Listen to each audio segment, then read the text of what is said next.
نہیں. تو اللہ تعالیٰ فرماتے ہیں انا انزلناہ فی لیلۃ القدر. تو بڑی سبحان اللہ ایک شان کے ساتھ اللہ تعالیٰ ذکر کر رہے ہیں کہ ہم نے جو ہے نا اس قرآن کو نازل کیا. وما ادراک ما لیلۃ القدر, اور تجھے کیا معلوم کہ یہ لیلۃ القدر کیا ہے. اب اس میں اس کو بولتے ہیں ما التعجب, یہ ما جو ہے نا وما ادراک یہ تعجب کے لیے. اور تجھے کیا معلوم ہوگا, تجھے کیسے پتا چلے گا لیلۃ القدر, جب تک اللہ تجھے نہیں بتائے گا تجھے کیا پتا ہوگا لیلۃ القدر کیا ہے. اور یقیناً اگر ہمیں نہ پتا ہوتا, ہمیں اللہ نہ بتاتا, ہمیں ہمارے وہم و گمان میں بھی یہ بات نہ آتی کہ تاک راتوں میں جو ہے نا رمضان کی لیلۃ القدر کو ہم نے تلاش کرنا ہے, جب تک اللہ نہ بتاتے. تو کتنی بڑی رحمت کی بات ہے ہمارے لیے کہ ہمیں اتنی بڑے اجر و ثواب کا موقع ملا ہے, اتنا بڑا اجر و ثواب کا موقع ملا ہے اس رات کے اندر. تو اللہ تعالیٰ فرماتے ہیں وما ادراک ما لیلۃ القدر. اچھا یہاں پہ ایک بڑی خوبصورت بات اور بھی ہے, وہ یہ کہ اللہ سبحانہ وتعالیٰ فرماتے ہیں انا انزلناہ فی لیلۃ القدر, لیلۃ القدر وما ادراک ما لیلۃ القدر لیلۃ القدر خیر من الف شہر. اب یہ 3 دفعہ کہنے کی ضرورت ٹیکنیکلی عام زبان میں ہم نہیں کرتے. میں کہتا ہوں فار ایگزامپل, میں احمد کی مثال لیتے ہیں. احمد میرے گھر آیا, احمد کو میں نے چائے پلائی, احمد نے پھر بسکٹ کھائے, ٹھیک ہے. اب یہ 3 دفعہ احمد کہنے کی ضرورت تو نہیں تھی نا. احمد میرے گھر آیا, اس نے چائے پی, اس نے بسکٹ کھائے. تو عام زبان میں جب ہم بات کرتے ہیں تو ہم وہاں پہ پروناؤن لے آتے ہیں. Ahmad came to my house, he had a cup of tea, then he had some biscuits. ٹھیک ہے, تو ہی لینگ کو پروناؤن یوز کرتے ہیں, بار بار نام نہیں لیتے. لیکن اگر بار بار نام لیا جا رہا ہے تو اس سے نا اس کی مزید عظمت بیان کی جا رہی ہے. انا انزلناہ فی لیلۃ القدر وما ادراک ما لیلۃ القدر لیلۃ القدر خیر من الف شہر. لیلۃ القدر یہ وہ رات ہے جو 1000 مہینے سے بہتر ہے. اللہ اکبر. اللہ سبحانہ تعالیٰ لیلۃ القدر کے اوپر ایمفسائز کر رہے ہیں کہ یہ رات کوئی ہلکی رات نہیں ہے, اس کو لائٹ مت لینا, یعنی خدا را اس کو لائٹ مت لینا, یہ بہت پاورفل نائٹ ہے. لیلۃ القدر ہے, the night of power, the night of destiny. یہ وہ رات ہے جس میں فیصلے ہوں گے. اس رات میں اگر تم عبادت کرتے ہوئے پائے جاؤ تو کیا ہی تمہارے فیصلے ہوں گے پھر. اور اس رات میں اگر تم ٹائم کو ضائع کرتے ہوئے پکڑے جاؤ تو خود سوچو کہ تم اپنے اوپر ہی بدبختی کو دعوت دے رہے ہو. تو انسان سوچے تھوڑی دیر کے لیے کہ یہ اللہ تعالیٰ اپنی اس آیات کے اندر ہی آپ دیکھیں کہ لیلۃ القدر کی جو عظمت ہے نا وہ بیان کی گئی ہے. وما ادراک ما لیلۃ القدر, اور تجھے کیا معلوم کہ یہ لیلۃ القدر کیا ہے. یعنی ہمارے پاس کوئی مینز نہیں ہے اس کو فائنڈ آؤٹ کرنے کا. لیلۃ القدر خیر من الف شہر. لیلۃ القدر جو ہے وہ 1000 مہینے سے بہتر ہے, 1000 مہینے کے برابر نہیں ہے. اس کے بارے میں علماء کی رائے یہ ہے کہ ایک رائے یہ ہے کہ الف شہر کا مطلب ہے کہ یعنی عربوں کے ہاں نا یہ الف جو ہے تھاؤزنڈز, یہ ایک ایسا یعنی نمبر ہے جو بڑے نمبر کو آئیڈینٹیفائی کرتا ہے. تو 1000 could also mean according to one group of scholars 1000 کا مطلب 1 ملین بھی ہو سکتا ہے. ٹھیک ہے, جس طرح وہ کہتے ہیں الف مبروک, یعنی عربوں کے نا الف مبروک, بہت مبارک ہو, یعنی کہ thousands of مبارک ہوں. تو اس کا لٹرل مطلب یہ نہیں ہوتا کہ 1000 مبارکیں ہوں, اس کا مطلب ہوتا ہے ڈھیروں ڈھیروں ڈھیروں مبارکیں ہوں تمہیں. تو الف وہ کہہ دیتے ہیں ایز اے بگ نمبر, ٹھیک ہے, بہت زیادہ. جس طرح ہم کہتے ہیں کہ a ton of thanks, تو a ton of thanks کا مطلب یہ نہیں ہے کہ 1 ٹن کی تھینکس ہی تمہیں ملے گی. تو ٹن آف تھینکس کا مطلب ملٹیپل ٹنز بھی ہو سکتا ہے. ٹھیک ہے, ضروری نہیں کہ ایک بالکل باقاعدہ میجر کر کے 1 ٹن ملے گا آپ کو. لیکن بہرحال اگر اس کا دوسرا معنی بھی لیا جائے کہ لٹرل بھی لیا جائے لیلۃ القدر خیر من الف شہر, تو الف شہر جو ہے وہ 1000 مہینہ جو ہے وہ 83 years and 4 months بنتا ہے. 83 years and 4 months اس سے بہتر ہے. یہ خیر من الف شہر, یعنی اس کے برابر نہیں ہے, اس سے بہتر ہے. کتنی بہتر ہے واللہ تعالی اعلم. 83 years ویسے ایک پورا لائف ٹائم ہوتا ہے. یعنی اس رات میں جو عبادت کی جاتی ہے, اب اس کی حکمت کیا ہے؟ حکمت یہ ہے کہ اس رات میں جو عبادت کی جاتی ہے وہ کم از کم نہیں تو 83 years کی عبادت سے بہتر ہے. یعنی اگر اس رات میں آپ نے کسی کو 200 روپیہ دیا ہے, آپ نے اس رات میں کسی کو 200 روپیہ دیا ہے, تو وہ 200 روپیہ ایسا لکھا جائے گا کہ آپ نے ہر رات کو 83 years کے لیے کم از کم ہر رات کو 200 روپیہ نکالا ہے. اگر آپ نے اس رات میں 2 رکعت نفل پڑھے ہیں تو وہ لکھا یوں جائے گا کہ آپ نے کم از کم 83 years and 4 months کے لیے ہر روز ہر رات کو 2 رکعت نفل پڑھے. اگر آپ نے اس رات میں کسی کو دین کی کوئی بات سکھائی ہے, دین کی دعوت و تبلیغ کی ہے, تو آپ کے لیے لکھا جائے گا کہ آپ نے ہر رات کو پورے 83 years سے زیادہ کا عرصہ کسی کو دعوت و تبلیغ کی ہے. اللہ اکبر کبیرہ, اللہ اکبر. آپ کے ڈیڈز اس طرح سے ملٹیپلائی ہو رہے ہیں. تو اس لیے اگر آپ اس رات میں جتنی بھی عبادت کریں گے, چاہے وہ کسی طرح سے ذکر کر رہے ہیں, قرآن پڑھ رہے ہیں, کچھ بھی کر رہے ہیں, الحمدللہ وہ آپ کے نامہ اعمال میں لکھی جا رہی ہے. تو جو بندہ 10 کی 10 راتیں آخری عشرے کی عبادت میں گزار دیتا ہے انشاءاللہ الرحمن, اس کو تو گارنٹی ہے کہ انشاءاللہ میں نے لیلۃ القدر کو پا لیا, میں نے پا لیا جی, کیونکہ میں 10 کی 10 راتوں میں عبادت کر رہا تھا. تو الحمدللہ کتنی بڑی اعزاز کی بات ہے کہ ایک انسان جو ہے وہ اپنے آپ کو ان راتوں کے اندر بزی رکھے, اللہ تعالیٰ کے ذکر میں, تلاوت قرآن میں, دعوت دین میں, صدقہ خیرات میں, کسی نہ کسی کام کے ساتھ اپنے آپ کو منسلک رکھے. سو لیلۃ القدر خیر من الف شہر. آگے فرمایا تنزل الملائکۃ والروح فیہا باذن ربہم من کل امر. یہ وہ رات ہے تنزل الملائکۃ والروح جس میں فرشتے اور الروح, جو کہ اس پہ اجماع ہے کہ الروح جو ہیں وہ جبریل امین ہے, اور فیہا باذن ربہم من کل امر. تو اس رات کو کیا ہوتا ہے کہ فرشتے نازل ہوتے ہیں, تنزل الملائکہ, فرشتے نازل ہوتے ہیں. اب آپ سوچیں کہ آپ کا ریئیکشن کیا ہوتا ہے جب کوئی پوری ڈیلیگیشن آ رہی ہو. جب چلیں ہمارے ملک میں کوئی ڈیلیگیشن آتی ہے تو کتنا پروٹوکول ہوتا ہے کہ جی باہر سے کوئی ڈیلیگیشن پوری آ رہی ہے. کون آ رہے ہیں؟ کوئی لوگ ہی آ رہے ہیں, انسان ہی ہے نا. یہ فرشتوں کی پوری ڈیلیگیشن آ رہی ہے. تنزل الملائکہ, اس رات کو نا فرشتے نازل ہوتے ہیں. آپ کو پتہ ہے جنت میں اتنے فرشتے ہیں کہ ہاتھ رکھنے کی جگہ نہیں ہے. اتنے فرشتے ہیں جو کہ سجدہ کر رہے ہیں اللہ تعالیٰ کے آگے. اس وقت جنت کے نا ایسے کریک ہونے کی آواز نا, ہلکی سی کسی بھاری جگہ, جب آپ کو انسان بھاری ہو نا, وہ کسی لکڑی پہ چل رہا ہو تو اس کے نا ایسے کریک کرنے کی آواز آتی ہے. تو جنت میں سے ایسی آواز نبی کریم صلی اللہ علیہ وسلم کو سنائی دی, اور پوچھا تو بتایا گیا کہ جنت میں ایک ہاتھ کے برابر بھی جگہ نہیں رہے گی جہاں پہ کوئی فرشتہ سجدہ نہ کر رہا ہو. تو اللہ اکبر, یہ فرشتے نازل ہوتے ہیں تنزل الملائکہ, اور جب نازل ہوتے ہیں تو اللہ تعالیٰ کی اوبیڈینس میں نازل ہوتے ہیں نا, اللہ تعالیٰ کی فرمانبرداری کرتے ہوئے نازل ہوتے ہیں. تو ایک سائیڈ پوائنٹ یہ ہے کہ جس گھر میں کتے ہوں اور جس گھر میں تصویریں لگی ہوں اس گھر میں فرشتے نہیں آتے. نبی کریم صلی اللہ علیہ وسلم کی حدیث ہے, آپ نے فرمایا کہ جس گھر میں کتے ہوں, اب کتے کس کیٹیگری کے کتے جو ہیں وہ رکھے جا سکتے ہیں, وہ شکاری کتا ہو, یا اگر کتا جو ہے وہ گارڈ ڈاگ ہے, یا وہ شیپرڈ ڈاگ ہے, بکریاں چلانے کے لیے آپ نے کتا رکھا ہوا ہے, یا کسی ایسے امپورٹنٹ کام کے لیے. بعض علماء نے اس میں رخصت دی کہ جو ٹریکنگ کے لیے ڈاگز استعمال ہوتے ہیں, یا سنفر ڈاگز ہوتے ہیں بام ڈیٹیکشن کے لیے یا ڈرگز وغیرہ کے لیے, تو وہ بھی چلیں اس زمرے میں آ سکتے ہیں کہ کسی پرپس کے لیے استعمال ہوتے ہیں. لیکن ویسے ہی بغیر وجہ کے شوقیہ کتا پالا ہوا ہے, گھر میں رکھا ہوا ہے, اور خاص طور پہ گھر کے اندر رکھا ہوا ہے. یعنی یہ جو گوروں کا لائف سٹائل ہے نا, کتا گھر کے اندر بیڈ روم میں بیٹھا ہوا ہے, کتا جو ہے وہ لیونگ روم میں بھاگ رہا ہے, یہ واللہ یہ نہیں کرنا چاہیے, بالکل نہیں کرنا چاہیے. اگر کتا ہے بھی تو چلو گارڈن میں آپ نے کوئی کسی پرپس کے لیے کتا رکھا ہوا ہے, یا تو گارڈ ڈاگ, یا جیسے میں نے آپ کو بتایا. تو یہ بات ہے. تو جس گھر میں کتا ہو اور جس گھر میں تصویریں ٹنگی ہوں اس گھر میں فرشتے نہیں آتے. اور نبی کریم صلی اللہ علیہ وسلم کی حدیث کے مطابق جبریل امین آپ صلی اللہ علیہ وسلم کے گھر نہیں آئے. کیوں نہیں آئے؟ کیونکہ بتایا کہ یا رسول اللہ آپ کے بستر کے نیچے نا ایک یہ پپی جو تھا نا وہ آ کے بیٹھا ہوا تھا, اس لیے, اور آپ صلی اللہ علیہ وسلم کو پتہ ہی نہیں تھا, وہ آ گیا بس کہیں سے. تو جبریل امین ہی نہیں آئے کہ میں نہیں آیا, کیونکہ ہمیں منع ہے. یعنی اللہ تعالیٰ نے فرشتوں کو منع کیا ہوا کہ جس گھر میں یہ وہاں جانا ہی نہیں آپ. اب سوچیں کہ لیلۃ القدر میں جو ہے نا آپ اپنے گھر میں یہ چیزیں لگا کے بیٹھے ہوئے ہیں. تو پلیز ایک فیور ہے, آپ سے ریکویسٹ ہے, برائے مہربانی جو گھروں میں پکچرز لگی ہوئی ہیں نا انسانوں کی یا جانوروں کی یا اسٹیچوز ہیں, ان کو برائے مہربانی ڈسپلے سے اتاریں, ڈسپلے پہ نہ رکھیں. کوئی بھی چیز ڈیکوریشن پیس کے طور پہ. اب کوئی سوال کر سکتا ہے کہ بھئی ہمارے بچوں کے ٹوائز ہوتے ہیں, ٹوائز کی پرمیسیبلٹی ہے.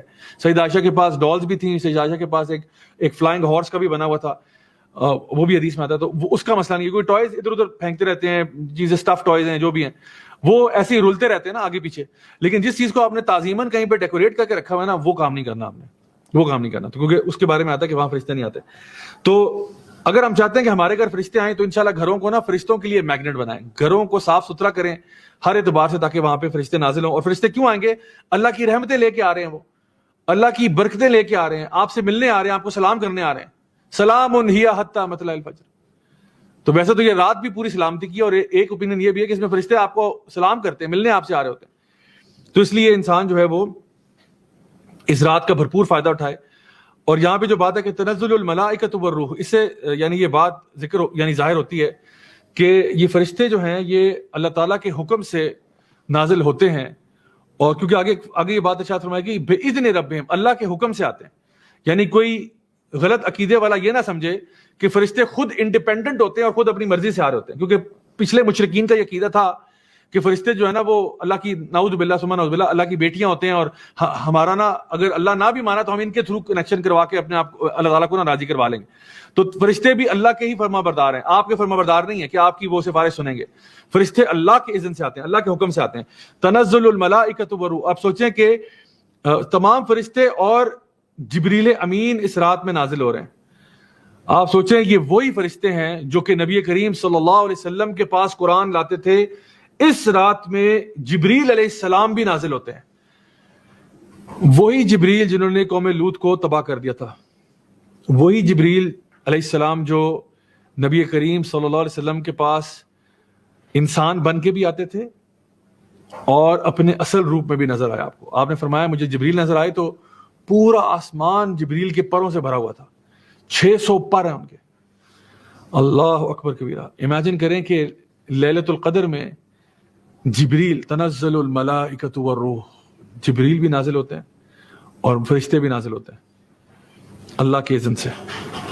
کتنی زبردست اور شاندار یہ رات ہے. فیہا باذن ربہم من کل امر, اور یہ اللہ کی اجازت سے آتے ہیں. اور بعض علماء نے اس کے بارے میں کہا کہ وہ فرشتے جو ہے نا وہ بےتاب ہوتے ہیں, بے چین ہوتے ہیں اللہ تعالیٰ کے بندوں سے ملنے کے لیے. یعنی کین یو امیجن کہ فرشتے ہیں تو اللہ کے فرما بردار ہیں, لیکن وہ نا ایکسائٹڈ ہوتے ہیں کہ ہم اللہ کے بندوں سے ملنے جا رہے ہیں, ہمیں ایک اپرچونٹی دی جا رہی ہے کہ ہم اللہ تعالیٰ کے بندوں سے ملیں, ان کو گریٹ کریں, ان کو سلام کریں. بعض علماء نے کہا کہ وہ مساجد میں آتے ہیں, ابن کثیر نے یہ بات کہی کہ وہ مساجد میں آ جاتے ہیں اور مساجد میں جہاں لوگ نمازیں پڑھ رہے ہوتے ہیں ان سے آ کے ملتے ہیں, ان سے آ کے مسافے کرتے ہیں. سبحان اللہ. کین یو امیجن کتنی وہ خوبصورت چیز ہے, ہمیں آئیڈیا بھی نہیں ہوتا لیکن وہ کتنی اسپیشل رات ہوتی ہے. اللہ کے فرشتے آتے ہیں. اللہ اکبر. سلام ہی حتی مطلع الفجر. اللہ تعالیٰ یعنی اس کے بارے میں ارشاد فرماتا ہے نا کہ یہ صبح تک سلامتی ہے. تو اللہ تعالیٰ کا امر لے کے آتے ہیں. اس سے کیا مراد ہوئی؟ من کل امر, یعنی اللہ تعالیٰ اگلے سال کے جتنے بھی فیصلے ہیں وہ سارے لے کے آتے ہیں. کس کی لائف میں پراسپیرٹی آئے گی, کس کو اولاد دینی ہے, کس کے رزق میں اضافہ کرنا ہے, کس کے ساتھ کیا معاملہ ہونا ہے, یہ سارے معاملات جو ہے اگلے سال کا پورا جو کہہ رہے نا بجٹ, وہ لیلۃ القدر میں ڈیسائیڈ ہوتا ہے کہ اگلے سال میں اس کے ساتھ کیا ہوگا. تو خوب دعائیں کریں, خوب دعائیں کریں, کیونکہ حدیث میں کیا آتا ہے کوئی چیز اللہ تعالیٰ کی تقدیر کو نہیں بدل سکتی سوائے دعا کے. تو اس رات میں خوب دعائیں کریں, خاص طور پہ وہ دعا جو کہ نبی کریم صلی اللہ علیہ وسلم نے سکھائی سیدہ عائشہ کو, اللہم انک عفو تحب العفو فاعف عنی, اے اللہ تو بہت معاف کرنے والا ہے. بلکہ العفو, اللہم انک عفو کا مطلب ہوگا کہ تو گناہوں کو مٹا دینے والا ہے, گناہوں کو ڈیلیٹ کر دینے والا, صفحہ ہستی سے مٹا دینے والا. اللہم انک عفو تحب العفو, تجھے معاف کرنا بہت پسند ہے, فاعف عنی, یا اللہ مجھے معاف کر دے. کتنی پیاری اور چھوٹی سی دعا ہے.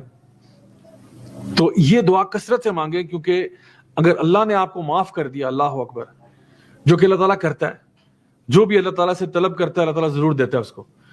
تو اگر اللہ تعالیٰ نے آپ کو معاف کر دیا, سوچیں کہ آپ کی زندگیاں نہیں بدل جائیں گی, کیونکہ ہمارے اوپر آنے والی مشکلیں مصیبتوں کی ایک وجہ جو ہے نا ہمارے اپنے گناہ بھی ہوتے ہیں. تو اگر آپ گناہوں سے توبہ کر لیں تو مصیبتیں چلی جائیں گی. تو انشاءاللہ زیادہ سے زیادہ ٹائم لگانا چاہیے کہ ان راتوں میں اللہ تعالیٰ سے دعائیں کریں, تو کوئی پتہ نہیں کس کی دعا جو ہے وہ کس کی تقدیر کو بدل دے. اپنے لیے بھی دعا کریں, اپنے فیملی کے لیے بھی دعا کریں, اپنے عزیز و اقارب کے لیے بھی دعا کریں. کوئی پتہ نہیں کس کی تقدیر جو ہے وہ آپ کی دعا کی منتظر ہو, کہ آپ دعا کریں گے تو اس کی قسمت بدلے گی. اللہ اکبر. بڑی سوچنے کی باتیں, میں نے آپ کو I think coffee food for thought دیا سوچنے کے لیے. میں بھی سوچوں, آپ بھی سوچیں, یقین کریں دس از یعنی ہمارے لیے بہت بڑی بات ہے یہ کہ اللہ تعالیٰ اتنی بڑی اپرچونٹی دے رہا ہے. نبی کریم صلی اللہ علیہ وسلم نے ایک دفعہ نا ایک زمین پہ سے ایک باکس بنایا اور کہا کہ یہ انسان کی لائف ہوتی ہے, اور پھر اس میں سے کچھ لائنز لگائیں. کچھ لائنز اس باکس کے اندر ہیں, کچھ لائنز اس باکس سے باہر جا رہی ہیں. اور آپ نے کہا یہ جو لائنز ہیں نا جو نکل رہی ہیں یہ انسان کی خواہشات ہیں, انسان کی تمنائیں ہیں. کچھ تمنائیں جو اس دنیا کی زندگی میں پوری ہو جائیں گی, اور کچھ جو ہیں تمنائیں یہ جو باکس ہے نا یہ لائف اسے کٹ آف کر دے گی. یعنی ایک بندہ ہے, اس نے سوچا کہ میں اپنا پلازا جو ہے نا وہ اگلے سال کمپلیٹ کروں گا, اگلے سال میرا پلازا انشاءاللہ ریڈی ہو جائے گا. لیکن اس کو نہیں پتا تھا کہ اس کی پرسوں موت ہے. تو اگلے سال پلازا کمپلیٹ ہونے کی خواہش اس کی پوری نہیں ہو سکی. ایک اس کی خواہش تھی کہ میں اپنے مثال کے طور پہ بھائی کو فلاں چیز لے کے دے دوں, وہ اس کی پوری ہوگی کیونکہ وہ آج شام کو لے آیا. تو کئی تمنائیں اس کی جو ہیں وہ دنیا کے اندر پوری ہو گئیں, لیکن کئی تمنائیں جو ہے نا وہ اس سے کٹ آف ہو گیا. تو انسان کی جو تقدیر ہے نا وہ اس کے راستے میں آ جاتی ہے.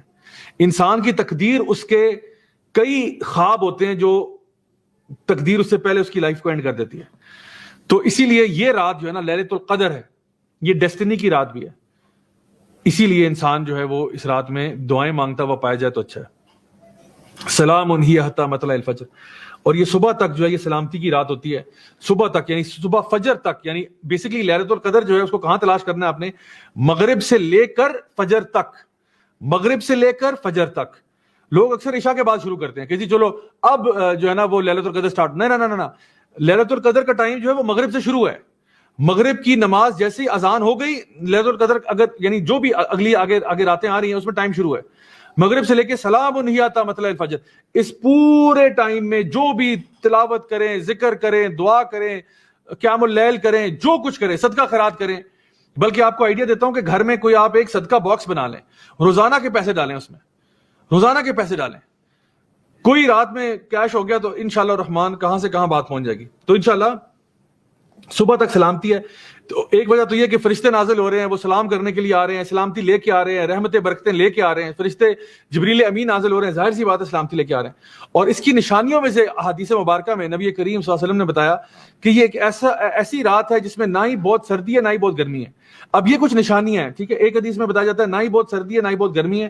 ایک اور جگہ بتایا گیا کہ اس میں جو صبح کا سورج ہے یعنی فجر کے بعد جب سورج طلوع ہوگا تو اس کی جو کرنیں ہیں نا وہ اتنی زیادہ شارپ نہیں ہوں گی, اتنی زیادہ چبھنے والی نہیں ہوں گی, بڑی ڈم لائٹ ہوگی. ہے تو وہ سن لائٹ ہے لیکن ذرا اس پہ دھندلا دھندلا سا, یعنی اتنی کلیئر نہیں ہے, یعنی اتنی شارپ یا وہ جو آنکھوں کو پیئرس کرنے والی لائٹ ہے وہ نہیں ہے.